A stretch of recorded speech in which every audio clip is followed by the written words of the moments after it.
مخلي البصل ببلاش، لانه فعلا موجود في قلب البيت.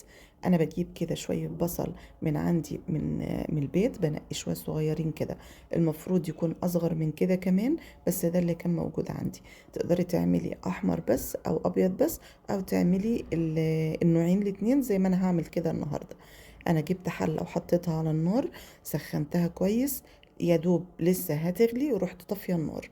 هنزل فيها بالبصل، واسيبه كده تقريبا ساعة ساعتين عادي، يعني لحد ما المية تبرد عليه خالص. بعد ما تبرد هتبقى بالشكل ده، اللون ده كده نازل من البصل الاحمر، ما تخافيش يعني. انت ساعة ما تقشريه وتنضفيه مش هيبقى فيه حاجة تاني. بعد كده بقى بنضفه وبشيل منه كل الورق. لو انت عاملة كمية كبيرة ومش عايزاها تنهري بسرعة او تبوظ بسرعة، عايزاها تعيش معاك يعني، الحتة اللي فوق دي والحتة اللي تحت دي، يعني على قد ما تقدري بلاش تشيليها، فهيعيش معاكي مدة اطول. طبعا انا مش فارق معايا، عشان انا كنت عاملة تقريبا يجي 2 كيلو، وعلى ما قشرتهم صفصفوا مثلا على يجي كيلو ونص، فيعني هيتاكلوا على طول يعني. بعد كده بقى قشرت كل الكمية اللي معايا كده، وهاخدها اغسلها وانضفها على الحوض كويس. نضفتها بقى وغسلتها بالشكل ده كده اهو، شوفوا شوية صغيرين ازاي. لو قدرتوا تنقوا بصل اصغر من كده كمان نقوه.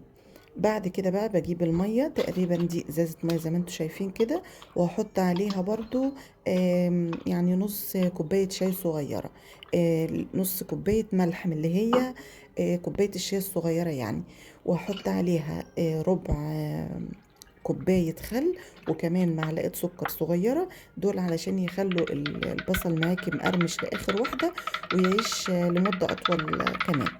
بعد كده بقى بقلبه في قلب بعضه كده، وهجيب البرطمانات تكوني طبعا غسلاها ومعقماها بالميه السخنه جامد، ميه تكون بتغلي من الكتل، علشان ما يعملش ريم من فوق، ده البصل ده بالذات بيتلكك علشان يعمل الطبقة البيضة اللي فوق دي.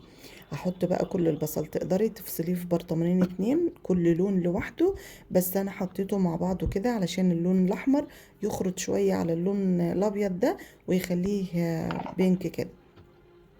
عبيته بقى كده، وكمان فضل معايا شوية، عبيتهم في قلب البرطمان ده الصغير ده. اربطيه بقى كويس كده، يعني اقفلي الغطا بتاعه كويس، وسيبيه بقى. هنا بعمل له سيشن كده وبدلعه، ما هو يستحق، عاملينه بحاجه يعني تعتبر ببلاش من البيت. جبت البصل بتاعي كده ونقيت فيه الصغير على قد ما قدرت وعملتهم، فعشان كده بقول لكم ان هو ببلاش.